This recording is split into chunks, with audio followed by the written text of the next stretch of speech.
तो hello guys, good morning, good afternoon, good evening. तो आज हम लोग जो है मिडिवल हिंदी जो इंडिया जो हम लोग पढ़ रहे थे हिस्ट्री का, उसका जो है वो नेक्स्ट जो है लेक्चर करेंगे। पिछले लेक्चर में हमने जो है विजयनगर एम्पायर के बारे में डिस्कस किया था। आज जो है हम लोग उसी के पैरेलल में चलती हुई एक एम्पायर पढ़ेंगे जो इनके राइवल भी रहे हैं फ्रॉम देयर एग्जिस्टेंस। जब जब से विजयनगर एम्पायर का जो है स्थापना हुई, उनके डिमाइज तक अप्रोक्सीमेटली उनका डिमाइज तो 1700 कुछ में हुआ, लेकिन एक्चुअल जो उनका जो डिमाइज था, मतलब द रियल पावर जो है वो लूज कर देते हैं, और वो बहमानी से ही है। बहमानी और इनका जो है कंटिन्यूसली टसल चलता रहेगा। हम लोग जो है उसके बारे में डिस्कस करेंगे। अगर बहमानी किंगडम के बारे में पता करें, ये कहाँ पे थे। अच्छा, दक्कन का एरिया, महाराष्ट्र का एरिया जो है, पार्ट ऑफ गुजरात, और इन एरियाज में जो है बहमानी किंगडम हुआ करते थे, जहाँ राष्ट्रकूटास थे, जहाँ चालुक्यास थे, जो है बादामी के। ठीक है, यहाँ पे जो है बहमानी किंगडम्स जो है होती थी। उससे नीचे जो है कृष्णा रिवर से नीचे जो है वो थी, कौन थी, विजयनगर एम्पायर। ठीक है, अब देखो ये बहमानी किंगडम जो है एक्चुअल में, इसको जो है क्या किया था, ये स्टैब्लिश करने के लिए एक स्टेबल जो है ना, एक दक्कन में जो है, दक्कन में एक स्टेबल जो है वो गवर्नमेंट इस्टेब्लिश करने के लिए जो है मोहम्मद बिन तुगलक ने जो अपॉइंट किया था, जो है सदा अमीर, एक सदा सदा अमीर जो है वो जो है उसने नियुक्त किया, चुना एक ऑफिसर जो है, जो इन मतलब अप्रोक्सीमेटली 100 विलेजेस को जो इकट्ठा करके इधर एडमिनिस्ट्रेशन करने के लिए। ठीक है, बाद में जो है ये दिल्ली सल्तनत से अलग हो गए। ठीक है, वेरियस ऑफिसर्स के बीच में कन्फ्लिक्ट हुआ, अराउंड 1337 के अराउंड जो है ये जो है एक इंडिपेंडेंट किंगडम जो है बन चुकी थी। ठीक है, बामानी किंगडम का तो 1347 में जाके जो है वो स्थापना हुई। ठीक है, इनकी कैपिटल कहाँ कहाँ थी, गुलबर्गा में। इनकी कैपिटल हुआ करती थी गुलबर्गा में, गुलबर्गा। ठीक है, आंध्र प्रदेश का एरिया। ठीक है, ठीक है। इसका फाउंडर जो है वो था हसन जो है गुंगा। अच्छा, इसका फाउंडर जो है वो था जो है हसन जो है गुंगा, गुंगू जया गुंगू था। ठीक है, जिसने टाइटल लिया था अलाउद्दीन हसन बदाम जो है बहमान शाह का। तो ये थी दिल्ली सल्तनत। ठीक है, अच्छा, इसका जो फाउंडर था वही मैंने बताया ना, जो अलाउद्दीन जो है हसन बहमान शाह। अलाउद्दीन हसन बहमान शाह एक्चुअली जो है ये इसका फाउंडर था। इसका मैंने आपको नाम बताया था, हसन जो है, हसन गुंगा इसका नाम था जो है। अरे क्या लिख रहा हूँ मैं, हसन जो है, हसन गुंगू, ये इसका नाम था। इसने टाइटल लिया था बहमान शाह का, अलाउद्दीन हसन बहमान शाह। अच्छा, ये फाउंडर है जो है बहमानी सल्तनत का। ये कौन था, हुआ अफगान एडवेंचरर था, जिसने अपना करियर जो एज ए जनरल जो है शुरू किया था, सर्विंग अंडर किसके साथ, सुल्तान मोहम्मद बिन तुगलक के जो है अंडर जो है इसने अपना जो है क्या एज ए जनरल की तरह जो है वो करियर शुरू किया था, और उसी ने इसको जो है दक्कन में भेजा था। अच्छा, नसीर जो है उद्दीन इस्माइल शाह, जिसने जो है रिवोल्ट किया था दिल्ली सल्तनत के खिलाफ। ठीक है, stepped down in favour of Bahman Shah. However according to जो हिस्टोरियन है, जो फरिश्ता है हिस्टोरियन, उसका ओरिजिनल नाम जो है हसन गुंगा था, मैंने आपको बताया ना। And he had earlier served as in the service of जो है ब्राह्मणा जो है नेम्ड गुंगू, उनके अंडर ये काम करता था। उसने वहीं से ही अडॉप्ट किया टाइटल जो है बहमान शाह का, एज ए ट्रिब्यूट जो है अपने जो है ब्राह्मणा जो पैटर्न थे उनके, जो उनके गुरु थे, उनके नाम पर। उसकी रेगुलर जो है लड़ाई झगड़ा कन्फ्रंट्रेशन जो है विजयनगर किंगडम के साथ होती थी, और वारंगल स्टेट के साथ भी बहुत बार वारंगल में के साथ अलायंस में भी आए विजयनगर से लड़ाई करने में, जो लड़ाई झगड़ा जो उनका चलता रहता था। अच्छा, इसका पहला कैंपेन जो था वो वारंगल के अगेंस्ट था 1350 में, और फोर्स किया उसके रूलर जो है कपाया नायका को कि वो अपने जो है जो कैलोस का जो किला है वो इसके हवाले कर दे। अच्छा, बाय द टाइम ऑफ इस डेथ जो किंगडम जो है वो स्ट्रेच कर रही थी फ्रॉम नॉर्थ टू साउथ, कहाँ जो है वेन गंगा रिवर जो है ना साउथ में, उससे लेकर कृष्णा तक, और ईस्ट टू वेस्ट कहाँ है, बोंगीर से लेकर दौलताबाद जो महाराष्ट्र में है, समझे, वहां तक जो है स्ट्रेच करी। ये दौलताबाद वही देवगिरी था जहाँ जो है उसने वो किंगडम अपना, जो तुगलक्स ने अपना किंगडम जो है वो ट्रांसफर किया था दिल्ली से, और फिर फेल हो गए 2 साल में, दिल्ली दोबारा जाना पड़ा। इसको रिप्लेस करता है मोहम्मद शाह फर्स्ट 1358 से 1377 तक। अच्छा, जो ताजुद्दीन फिरोज शाह है 1397 से जो है 1442 तक ये रूल करता है। ये मोहम्मद शाह इस पीरियड में रूल करता है। उसके बाद जो है तजाउद्दीन फिरोज शाह आता है। इसको कंसीडर किया जाता है मोस्ट रिमार्केबल, सबसे इंपॉर्टेंट जो बामानी सुल्तान और सबसे ग्रेटेस्ट भी। क्यों? क्योंकि इसने क्या किया था, एक्सपेंशन, जो बेरार की तरफ जो है अपना एक्सपेंशन किया था। जो गोंड राजा है, जो नरसिंह राय है, जो केरला का, उनको हराकर तो बहुत सारा जो वहाँ से पैसा, सोना, चांदी जो है वो was paid to Firoz and daughter of Raya. और फिर उसकी राया के शादी की राया की डॉटर से। लेटर उसने इन्वेड किया विजयनगर को भी। अच्छा, विद विक्ट्रीज इन 1398 में जीता एंड 1408 में, ठीक है। और फिर जो है वो हारता है 1420 में, किसके? देवराया फर्स्ट के हाथों, विजयनगर एम्पायर के, ठीक है। फिर वो क्या करता है, अच्छा ये वेल एक्वेंटेड था विद द रिलीजियस साइंस, जो कमेंट्रीज थी कुरान की, उसकी जो जुरिस्प्रूडेंस थी, मतलब कुरान को बड़ा जानने पहचानने वाला था, उसकी तर्क वितर्क सब जानता था। नेचुरल साइंसेस को भी वो पढ़ा हुआ था, जैसे बॉटनी, ज्योमेट्री, लॉजिक, इन चीज़ों को, मतलब पढ़ा लिखा इंसान था। एक अच्छा कैलीग्राफिस्ट भी था, पोइट भी था, और ओफन जो है कंपोज बहुत सारी जो है वर्सेस भी उसने की। फरिश्ता जो एक हिस्टोरियन है, उसके according he was well versed, not only सिर्फ तेलुगु नहीं जानता था या कन्नड़ नहीं एंड मराठी, लेकिन पर्शियन, अराबिक और टर्किश भी जानता था। तो ही वॉज, मतलब मल्टी लैंग्वेजेस उसको आती थी। He was good at a war, उसने दो जंगें भी जीती विजयनगर से। कुरान भी पढ़ा होता है, रिलीजियस मैटर्स में भी और दूसरी नेचुरल साइंसेज में भी। तो ही वॉज, मतलब एक ऑलराउंडर था। तो उसने एनकरेज किया परस्यूट ऑफ एस्ट्रोनॉमी। उसने बहुत सारी ऑब्जर्वेटरी बनाई दौलताबाद में। इंडक्टेड लार्ज नंबर ऑफ, बहुत सारे हिंदूज को अपने एडमिनिस्ट्रेशन में जो है उसने भर्ती किया। सेकुलर भी था। It is sad that for his time the Deccan के जो ब्राह्मण्स थे बिकम डोमिनेट इन एडमिनिस्ट्रेशन। उसके वक्त जितने भी दक्कन के जो ब्राह्मण कम्युनिटी थी, वो सबसे ज्यादा उसके मेजोरिटी में थी उसके एडमिनिस्ट्रेशन में। अच्छा, इसको रिप्लेस करने वाला आता है अहमद शाह। मौत के बाद जो है, फिरोज शाह की मौत के बाद, after death of Firoz Shah 1420 में, ही वॉज फोर्स्ड, कौन? अहमद शाह वली, to abdicate in favor of his brother जो Ahmad Shah first, and who is called the Saint Wali on the account of his association with the famous Sufi saint जो है गेसु दराज। अच्छा, वो continue रही इसकी इनकी स्ट्रगल जो है डोमिनेशन के लिए, जो साउथ ईस्टर्न सी है बोर्ड है, और पनिश किया जो है, in order to punish the ruler of जो है वारंगल, ठीक है, फॉर साइडिंग विजयनगर के साथ वो मिल गए थे ना प्रीवियस बैटल में। तो वो इन्वेड करता है वारंगल में। कौन इन्वेड करता है वारंगल में? अहमद शाह वली, ठीक है, 1424 से 25 में। वो डिफीटेड और हराता है उसके राजा को, और किल्ड इट्स रूलर, और जितनी भी ज़्यादातर जो है मैक्सिमम टेरिटरीज जो है वो अनेक्स कर लेता है अपने एम्पायर में। इसके बाद वो अपनी जो है ध्यान जो है मध्य तरफ मोड़ता है 1425 से जो है 1435 में, ठीक है, गुणवानकन का, and he shift the capital जो है गुलबर्गा से जो है बिदर की तरफ अपनी कैपिटल को जो है वो मोड़ता है।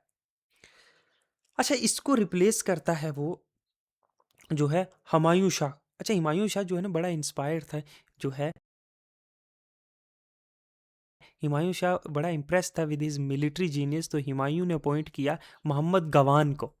मोहम्मद गवान जो है बड़ा मेडिवल हिस्ट्री में बड़ा फेमस है इसकी मिलिट्री जीनियस की वजह से, जो लेटर एमर्ज होगा सबसे इंपॉर्टेंट पर्सनैलिटी जो है बामानी किंगडम में, एज मिनिस्टर हु इनिशिएटेड बहुत सारे रिफॉर्म्स किए बहमान, जो मोहम्मद गवान ने। आफ्टर जो है हुमायूं की डेथ के बाद 1458 में हुमायूं जो है बामानी किंगडम के तख्त पे बैठता है। गवान जो है वो गार्डियन बनता है जो माइनर प्रिंस होता है निज़ाम शाह का, जो 1461 से 63 2 साल के लिए had his reign of government with his hand. तो गवान जो खुद रूल कर रहा होता है as a regent. However younger sultan जो 1463 में मर जाता है। उसका भाई ब्रदर जो है मोहम्मद शाह थर्ड जो है एज ऑफ ओनली 9 ईयर्स 1463 में जो तख्त पे बैठता है 82 तक सक्सीड। अब मोहम्मद गवान जो है वो उसका प्राइम मिनिस्टर सर्व करता है। हुमायूं शाह जो उसको लाता है, अपॉइंट करता है, और वो आगे देखो किंग मेकर का काम करता है। अब जो पावर है बहमानी किंगडम की, वो इस पीरियड में, जो मोहम्मद शाह का पीरियड है, वो इसकी मतलब पीक पे पहुंच जाती है। किसकी वजह से? All due to the advice और सर्विस जो है मोहम्मद गवान की वजह से। अब अराबियन सी से लेके बे ऑफ बंगाल तक इनकी पावर है। ऑन द वेस्ट ये गोवा तक एक्सटेंड कर रही है, और बॉम्बे तक। ईस्ट में ये जो है Kakinada to the mouth of जो है रिवर कृष्णा। जो हिस्ट्री है बामान किंगडम की इस पीरियड के बाद, वो एक्चुअली रिकॉर्ड की गई है। वो सारी अचीवमेंट किसकी है? मोहम्मद गवान की अचीवमेंट्स है वो सारी, ठीक है। अच्छा, फिर रूल करने एक्चुअल में गवान खुद आता है। अब Bahmani kingdom reached it's Heights of its power, और टेरिटोरियल लिमिट जो है अंडर जो गाइडेंस के अंदर, गवान के गाइडेंस के अंदर, वो अलग लेवल पे पहुंच जाती है। तो पावरफुल किंगडम मर्ज होती है जो एकदम बराबर की है विजयनगरा के, प्रोस्पेरिटी में भी, एडमिनिस्ट्रेशन में भी, अच्छा टेरिटरी में भी। तो ही वाज, वो क्या था, एक पर्शियन मर्चेंट था जो इंडिया दक्कन में आया था 42 साल की उम्र में, और बहमान किंगडम में जो है सर्विसेज में ज्वाइन करता है। उसको टाइटल दिया दिया गया था मलिकुत तुज्जार, चीफ ऑफ मर्चेंट। किसके द्वारा भाई? बहमानी रूलर्स के द्वारा। अब हुमायूं शाह जो था, उसकी सडन डेथ होती है, डेथ ऑफ हुमायूं शाह। इससे जो है उसके माइनर शाह जो है निज़ाम शाह को जो है बनाया जाता है। उसका रेजेंसी जो है, जो council was set up for the administration which Mohammad Gawan के अंदर वो रेजेंट बना, और मोहम्मद गवान एक इंपॉर्टेंट मेंबर बन जाता है। अब स्लोली उसकी पर्सनल क्वालिटीज़ की वजह से वो वजीर बन जाता है, प्राइम मिनिस्टर जो है बहमानी किंगडम का। और उसे जो है ख्वाजा उज जहाँ का टाइटल दिया जाता है। बड़ा लर्नड इंसान था, possessed great knowledge of mathematics. उसने ना ही सिर्फ किंगडम को कंट्रोल किया एक अच्छे एफिशिएंट मैनर में, बट किंगडम को स्टेबिलिटी भी प्रोवाइड की, जबकि एक माइनर रूल कर रहा है इतनी बड़ी किंगडम को। उसने बहुत सारे इंटरनल जो है एडमिनिस्ट्रेटिव रिफॉर्म्स किए, और जो अटेम्प्ट टू पुट, जो लड़ाई झगड़ा चल रहा था नोबिलिटी के बीच में, उसको भी ख़त्म करने की कोशिश की। उसने जो कंट्रोल जो है सुल्तान का जो है नोबल्स के ऊपर, वो भी उसने बढ़ाया, और प्रोविंसेस में भी जो है कंट्रोल एक जो है सुल्तान का। उसने किंगडम को डिवाइड किया 8 तरफ्स में, मतलब प्रोविंसेस में 8 तरफ्स में किंगडम को डिवाइड किया, और हर एक जो है वो तरफदार के द्वारा गवर्न की जाएगी। और इसने जो है, अब ये तरफदार जो है, ये प्रोविंसेस में ये जो गवर्नर जो रूल कर रहे हैं तरफ्स को, इनकी पावर, मिलिट्री पावर ना बढ़ जाए, उसको भी जो है इसने कंट्रोल किया। कि बाद में ये इंडिपेंडेंट स्टेट ने घोषित कर दे अपनी मिलिट्री पावर बढ़ा बढ़ा के, हमने एंशिएंट इंडिया से देखा है। ठीक है, प्रोविंसेस में जब गवर्नर्स के पास ज़्यादा पावर आ जाती है, ज़्यादा फौज हो जाती है, अच्छी स्टेबिलिटी आ जाती है, इनका आ जाती है, तो वो लोग अपने आप को इंडिपेंडेंट घोषित कर देते हैं और बगावत कर देते हैं सेंट्रल एडमिनिस्ट्रेशन के खिलाफ। और गवान ने ऑर्डर किया that only one fort for each province was to be under the direct control of provincial governor. तो जितना वो प्रोविंस है उसमें सिर्फ जो एक किला है वो तरफदार के कंट्रोल में रहेगा, बाकी नहीं, बाकी सेंट्रल एडमिनिस्ट्रेशन। जो रिमेनिंग फोर्ट है प्रोविंसेस के, वो प्लेस किए गए किलादार या कमांडर फोर्ट के उसके अंडर। तो देखा कैसे पावर को डिवाइड किया, पावर को कंसंट्रेट नहीं होने दिया एक जगह पे, ताकि अगर बाद में कल बगावत भी होगी तो एक किले को फतह करना आसान है। 40 किले एक प्रोविंस में होंगे, उनको फतह करते करते जो है मिलिट्री की मोराल और नंबर जो है दोनों को नुकसान होगा। तो उसने बाकी फोर्स को किलाधार और कमांडर्स के जो है उनमें उनको जो है उनके अंडर रखा। वॉज अपॉइंटेड बाई जो किलादार जो है पॉइंट जो है कमांडर जो है किला के फोर्ट के, उनको अपॉइंट सेंट्रल गवर्नमेंट के द्वारा किया जाएगा। तो डायरेक्ट कंट्रोल उनके अंदर रहेगा। तो प्रोविंसेस अल्टीमेटली जो है उन पर ज़्यादा गिरफ्त जो है, कंट्रोल जो है वो सेंट्रल एडमिनिस्ट्रेशन की रहेगी।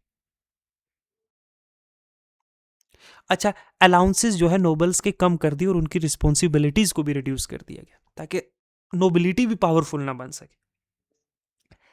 इसने बहुत सारे डिसीजन लिए। अच्छा, ये मिलिट्री जीनियस तो था ही, इसने बड़ी सक्सेसफुल लड़ाइयाँ भी लड़ी विजयनगर के अगेंस्ट। उड़ीसा सी पायरेट्स जो थे, जो लुटेरे थे अराबियन सी, ठीक है, उसने विजयनगर की जो है टेरिटरीज अप टू कांची तक कॉन्कर कर ली। वेस्टर्न कोस्ट में गोवा और जो है दबोल को भी कॉन्कर किया। तो कंट्रोल गोवा और दबोल का पाने के बाद बामानी सल्तनत का जो ट्रेड रिलेशन था इराक और ईरान के साथ, वो और स्ट्रॉन्ग हो, क्योंकि वेस्ट साइड है ना, पूरा अराबियन ओशन खुलता है, गेटवे टू द वेस्ट है। उसने इंट्रोड्यूस किया क्या, use of gun powder war में विजयनगर किंग्स के खिलाफ जो है इन बेलगाम, और इनवाइट किया पर्शियन केमिस्ट को टीच, उनको सिखाने के लिए अपने सोल्जर्स को किस तरीके से गन पाउडर को बनाना है और यूज़ करना है। और उसने बामानी किंगडम के खिलाफ बड़ा जो है लार्ज एक्सटेंट पे यूज़ भी किया। अच्छा, इसने ट्राई किया सेटल करने की जो नॉर्दर्न फ्रंटियर थे किंगडम के। साउथर्न में तो विजयनगर था, नॉर्थ में तो रूलर ऑफ गुजरात के रूलर की हेल्प से, ठीक है, इसने डिफीट किया महमूद जो है खलजी को मालवा के, और कंट्रोल ले लिया बैरार का। और इस तरह से उसने बहमानी किंगडम को एक्सपेंड किया कन्क्वेस्ट और डिप्लोमेटिक स्किल्स के साथ। आर्ट, और मैंने बताया वो आर्ट का भी बहुत बड़ा पैटर्न था, और बहुत सारा पैसा भी दिया उसने, कॉलेज बनाया बिदर का, पर्शियन स्टाइल ऑफ आर्किटेक्चर को उसने बिल्ड किया। कुछ most famous scholar of time जो है, जो बिलोंग करते थे ईरान और इराक से, है ना, वो आए यहाँ पे इनके मदरसाज में पढ़ाने के लिए। ठीक है, अब क्या हुआ, वन ऑफ द मोस्ट जो डिफिकल्ट पोजीशन जो फेस कर रही थी बहमानी किंगडम, वो थी उनके नोबल्स के बीच में ही जो कोर्ट में जो है आपस में जो है वो लड़ाई झगड़ा था। अब नोबल्स जो वो डिवाइडेड थे दक्कनीज में, जो पुराने लोग थे, बूढ़े लोग दक्कन के, और अफकीज में जो नए लोग आए हुए थे। अब डिस्पाइट बीइंग इन अफकी, अब गवान जो है वो एक अफकी था, वो बड़ा ही लिबरल था और कॉम्प्रोमाइज करवाना चाहता था ये धक्कनीज पुराने और अफकीज के साथ, जो नए और पुराने लोगों में। लेकिन अनफॉर्चुनेटली ये जो पेटी छोटी सी एक लड़ाई झगड़ा था वो रुका नहीं, और धक्कनी नोबल ने प्लॉट किया अगेंस्ट गवान और induce the young Sultan.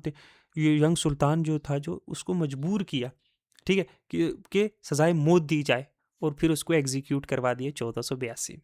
Letter सुल्तान को जो है इस फैसले का बड़ा इसको दुख हुआ, है ना, और उसने जो अपने प्राइम मिनिस्टर को बरी किया, किसके साथ, बड़ी इज्जत के साथ दफनाया। मदरसा जो है मोहम्मद गवान के, बिदर आफ्टर गवान एग्जीक्यूशन, ठीक है, मदरसा ऑफ मोहम्मद गवान उसके नाम पे रखा।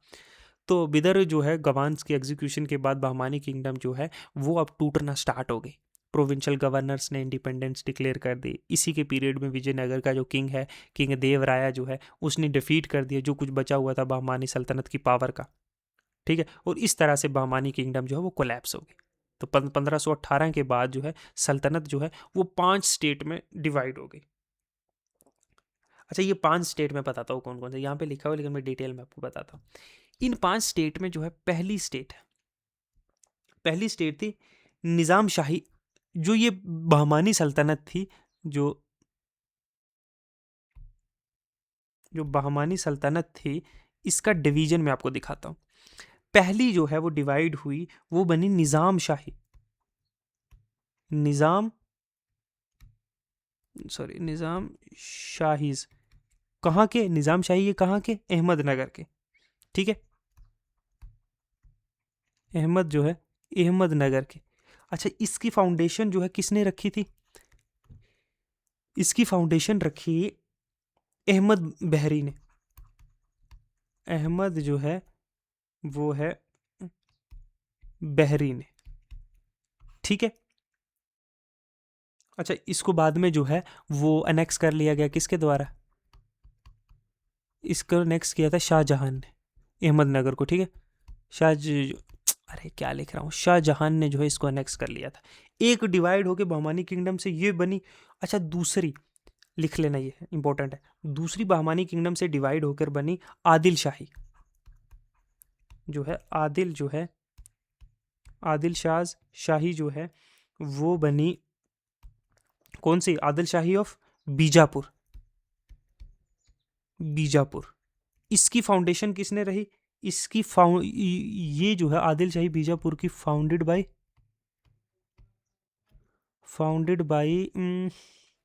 यूसुफ यूसुफ आदिल शाही। यूसुफ आदिल जो है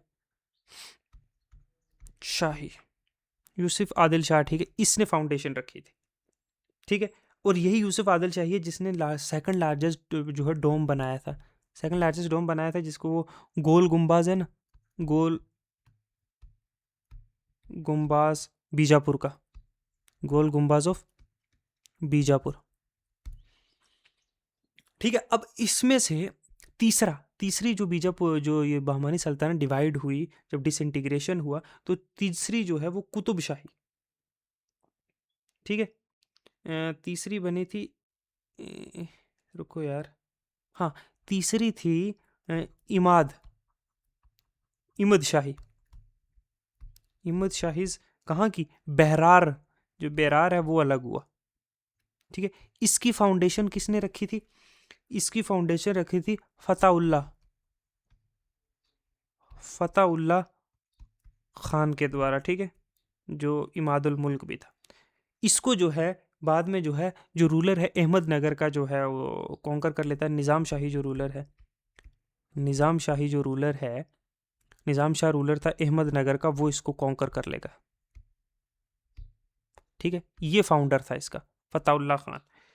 अच्छा, 5 हिस्सों में डिवाइड हुई थी, मैंने बताया था बहमानी किंगडम। चौथा जो था वो था कुतुब शाही। कुतुब शाही जो है कहाँ का? गोलकोंडा का, गोलकोंडा, ये डिवाइड होता है बहमानी किंगडम से, गोलकोंडा। ठीक है, इसकी फाउंडेशन कौन कर रखता है? इसकी फाउंडेशन रखता है कुली कुतुब शाह। कुली जो है कुतुब शाह, कुली कुतुब शाह, ये इसका फाउंडर होता है। ठीक है, ये जो फेमस गोलकोंडा फोर्ट जो है वो यही बनाता है, कुली कुतुब शाह, ये फाउंडर है इसका। अच्छा, फिर चार मीनार जो हैदराबाद का है, वो भी जो है मोहम्मद कुली शाही बनाता है, जो चार मीनार है, चार मीनार है ना, वो भी इनके द्वारा जो किया जाता है। पांचवा, अच्छा जो पांचवा है किंगडम, ये बाद में जो है ये कुली कुतुब शाही जो बनाई है ना, ये गोलकोंडा, इसको जो है औरंगजेब कॉन्कर करता है। ठीक है, औरंगजेब। फिर पांचवी जो किंगडम जो डिवाइड होके आती है वो है बिहरिद, बिरहिद शाही। बिरहिद शाही जो है वो कौन सी? बिदर की। ठीक है, ये जो है अली, ये किसके द्वारा फाउंड की जाती है? अली बिदर के द्वारा, अली बरिद के द्वारा। ओके, आदिल शाही बीजापुर का जो है वो इसे कॉन्कर कर लेता है। तो पांच जो है किंगडम्स में, जब बहमानी जो है, बहमानी जो है वो किंगडम जो है, बहमानी किंगडम का डिसइंटीग्रेशन होता है। कब होता है डिसइंटीग्रेशन? 1518 के लगभग इस टाइप पे जो है बहमानी किंगडम का डिसइंटीग्रेशन होता है। तो ये चार पांच जगहों से डिवाइड हो जाती है किंगडम। एक बनती है अहमदनगर, अहमद जो है अहमदनगर। दूसरी बनती है जो है वो बीजापुर, बीजापुर। तीसरी जो है वो गोलकोंडा, गोलकोंडा। ठीक है, समझे? चौथी जो है वो बनती है बैरार, और पांचवी जो है वो बिदर। तो इस तरीके से पांच छोटे छोटे किंगडम्स में ये बड़ी बहमानी किंगडम्स का डिवीजन होता है मोहम्मद गवान के मरने के बाद। फिर इनका आपस में टसल चलता है पूरे मेडिवल हिस्ट्री में। 1518 के बाद बहुत दिक्कत होती है। 1518 नहीं यार, सॉरी मैंने बता दिया। हाँ, 1518 के बाद ही जो है ये शुरू हो जाता है। 1482 में तो मोहम्मद गवान की डेथ होती है। तो इस तरीके से जो है ये सब चीज़ें होती हैं। अब इसमें जो है एक चीज़ पढ़ने की है, कन्फ्लिक्ट। कन्फ्लिक्ट जो है बहमानी, जो है बहमानी जो है किंगडम के बीच, बहमानी किंगडम और जो है विजयनगर के बीच में, विजयनगर के बीच में, इनके बीच की लड़ाई के बारे में डिस्कस करते हैं और क्यों होती है ये। जो कन्फ्लिक्ट है विजयनगर किंगडम और बहमानी किंगडम की, उनमें तीन, ठीक है, तीन सेपरेट और डिस्टिंक्ट एरियाज हैं। तीन जगह हैं जहां पे ये किंगडम जो है लड़ाई होती है। पहला, पहला ये है, देखो, ये रायचूर द्वाब, जो रायचूर द्वाब है, याद रखना रायचूर द्वाब है, ये रायचूर द्वाब है। ये कहाँ पे है? ये जो है कृष्णा, कृष्णा रिवर, कृष्णा और तुंगभद्रा के बीच का एरिया है, तुंगभद्रा के बीच का एरिया। ये रायचूर द्वाब जो है ना, ये बड़ा ही, एक तो ये बड़ा ही फर्टाइल है, फर्टाइल, और यहाँ पे जो है ना वो फेमस क्या है, रिच माइंस है, गोलकोंडा की जो डायमंड माइंस हैं। ठीक है, ये सारी माइंस का भी एरिया यहाँ पे, और ये जो है रिच फर्टाइल एरिया है, जो एग्रीकल्चर के लिए भी बड़ा ही इंपॉर्टेंट है, क्योंकि दो रिवर के जो है प्रॉक्सिमिटी में पाया जाता है। इसके लिए जो है दोनों जो है बहमानी किंगडम भी और विजयनगर किंगडम भी कंटिन्यूसली जो है वो इस रायचूर द्वाब को हासिल करने के लिए आपस में लड़ते रहते थे। पहला जो बोन ऑफ कंटेंशन था वो रायचूर द्वाब था। और कंटेंशन का बात भी करें तो ज्यादातर जो है ना, किसी ने भी जो है कभी बहमानी किंगडम्स को एडवांटेजेस पोजीशन पे थी, कभी तो स्टेटस को मेंटेन किया हुआ था, स्टेटस को था, मतलब जो है कि कोई भी कंप्लीटली कॉन्कर नहीं कर पा रहा था। ठीक है, कुछ अरसा जो है अराउंड 1500 तक जो है, 1500 तक जो है वो जो है बहमानी किंगडम का कंट्रोल है। फिर विजय राय के आने के बाद जो है ये रायचूर द्वाब, जो मुदकल, नोलकोंडा है, ये बाकी जो टाउन से, ये बोन ऑफ कंटेंशन जो था, ये जो है बाद में जो है विजयनगरा एम्पायर ने जो है अपने हासिल कर लिया था। ये हमेशा से चला आ रहा है, चाहे आप चोलास के टाइम पे देख लो, वेस्टर्न चालुक्यास और चोलास का यही चलता था। फिर बाद में जो यादवास और होशियालास के बीच में चलता रहा। तो पहली तो रायचूर दोआब था जो तुंगभद्रा और कृष्णा रिवर के बीच में। दूसरा जो था, दूसरा बोन ऑफ कंटेंशन था कृष्णा गोदावरी का। कृष्णा जो है, कृष्णा और गोदावरी रिवर का, गोदावरी का जो बेसन है, कृष्णा गोदावरी बेसन है। एक तो अच्छा, ये फर्टाइल तो ये भी था, फर्टाइल लैंड तो ये भी थी, एक तो ये था। अब फर्टिलिटी बड़ी इंपॉर्टेंट है क्योंकि एग्रीकल्चर से मैक्सिमम रेवेन्यू कलेक्ट होता था इस पीरियड में, ठीक है। अब एक और जो है, एक तो ये फर्टाइल था, दूसरा क्या था कि फॉरेन ट्रेड, क्योंकि यहाँ जो थे क्या थे, यहाँ पोर्ट्स थे,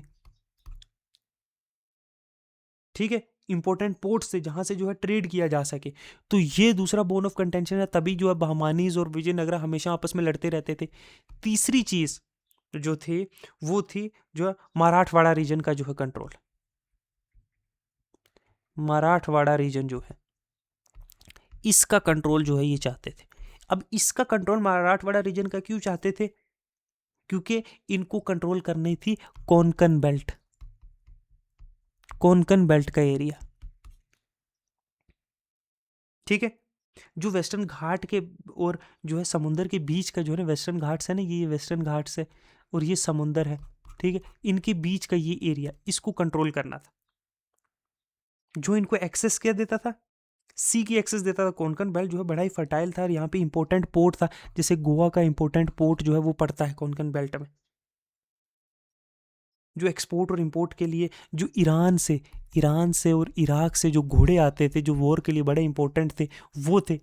तो मराठवाड़ा रीजन, कृष्णा गोदावरी का बेसन और जो है रायचूर द्वाब जो कृष्णा और तुंगभद्रा रिवर में था, इनके लिए आपस में बहुत सारी बैटल्स होती रहती थी और इसीलिए जो है रेगुलर जो है कन्फ्रंट्रेशन जो है एक दूसरे के बीच में होती थी, ठीक है। तो ये था बहमानी किंगडम का सारा कुछ जो मैं डिटेल आपको समझा रहा था। अगर हम बहमानी किंगडम की जो है, अगर हम एडमिनिस्ट्रेशन के बारे में डिस्कस करें, एडमिनिस्ट्रेशन, देखो बहमानी किंगडम बड़ी वेल ऑर्गेनाइज्ड तो थी ही, वेल ऑर्गेनाइज तो थी ही, इसमें कोई डाउट नहीं। जो इतने 200-250 साल चलेगी कोई किंगडम, इस किंगडम को ना तरफ्स में जो है एडमिनिस्ट्रेटिव यूनिट, मैंने आपको बताया था 8 एडमिनिस्ट्रेटिव यूनिट्स में डिवाइड किया हुआ था, 8 जो है तरफ में, जिसको जो है प्रोविंसेस भी कहा जा सकता है। प्रोविंसेस में जो है वो डिवाइड किया गया था, ठीक है।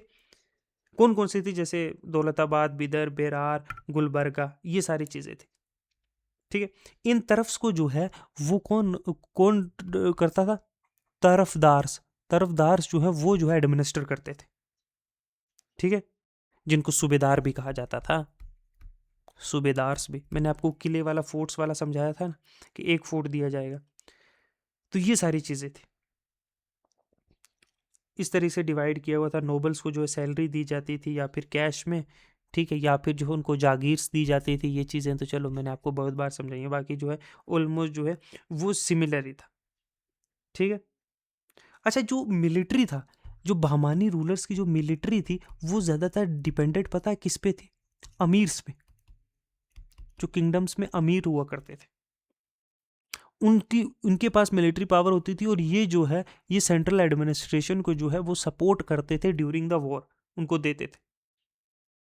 अच्छा, इनमें भी दो थे, एक तो दक्कनीज अमीर थे, ठीक है, और दूसरे जो है बाहर से आए हुए जो है इमिग्रेंट मुस्लिम थे, जो इमिग्रेंट्स थे बाहर से आए हुए मुस्लिम्स। ये दो टाइप के अमीर होते थे, ठीक है, जिनको अफकीज भी कहा जाता था ना, कहा जाता था ना अफकीज, ठीक है, या परदेसी जिसको कहते हैं, इस तरीके से, ठीक है। जब हमने मोहम्मद गवान पढ़ा था तो उसके बारे में डिस्कस किया था, ठीक है। तो ये था, तो ये थी बदा जो है बहमानी किंगडम्स के बारे में। अच्छा, 2-3 टॉपिक जो है इसमें रहते हैं, उससे पहले कि हम लोग कहाँ जाएं, हम लोग जो है मुगल्स पे वापस जाएं। इसमें एक रहता है, एक वेस्टर्न जो गुजरात का रहता है, इस पीरियड में गुजरात में कौन रूल कर रहा था, एक गुजरात के बारे में हमें डिस्कस करना है, ठीक है, वो करेंगे। दूसरा जो है इस पीरियड में मालवा में क्या हो रहा था, मालवा की डिस्कशन करनी है। तीसरा मालवा क्योंकि हमने दक्कन कर लिया, हमने साउथ इंडिया कर लिया, हमें ये एरिया रहता है, ठीक है। नॉर्थ में जो है वो हो रहा है। एक था जो है मेवाड़, ये 3। चौथा जो है, जो हमें अभी डिस्कस करना है, ठीक है, और चौथा जो है कश्मीर, ठीक है। ये 4 जो है हमें डिस्कस करने। और हाँ, एक और, ठीक है, इसमें जो है एक पांचवा जो है हम करेंगे जो है आसाम में क्या हो रहा था इस पीरियड में। नॉर्थ ईस्ट में भी तो जाएंगे, आसाम और उड़ीसा, आसाम उड़ीसा और बंगाल, ये इंपॉर्टेंट है, ठीक है। आसाम उड़ीसा बंगाल 3, जिसमें यूपी का जौनपुर का एरिया भी आ जाता है, बंगाल है, आसाम है, ठीक है, उड़ीसा है, ये 3 जो है ये डिस्कस करने। देखो एक लेक्चर में हम लोग ये कर लेंगे गुजरात, जो वेस्टर्न पार्ट है गुजरात का, ठीक है, मालवा का और मेवाड़ का। और एक लेक्चर और करेंगे जिसमें जो है हम कश्मीर जो है आसाम उड़ीसा और बंगाल कर लेंगे। तो 2 लेक्चर्स और लगेंगे, उसके बाद जो है हम लोग वापस कहाँ चलेंगे, उसके बाद हम लोग वापस चलेंगे मुगल्स पे, जो बैटल ऑफ पानीपत हुई थी, ठीक है, लोदीज और बाबर के बीच में, वहाँ चलेंगे। तो 1526 से लेकर जो है 1857 का पीरियड जो है यहाँ डिस्कस करेंगे, ठीक है। तो 2 लेक्चर्स जो है लगेंगे हमें, पहले गुजरात मालवा मेवाड़ पढ़ेंगे और कश्मीर आसाम और उड़ीसा, ये 2 करने के बाद हम लोग मुगल्स पे चलेंगे और फिर एकदम क्रोनोलॉजी ऑर्डर में हम लोग जो है ख़त्म कर देंगे, ठीक है।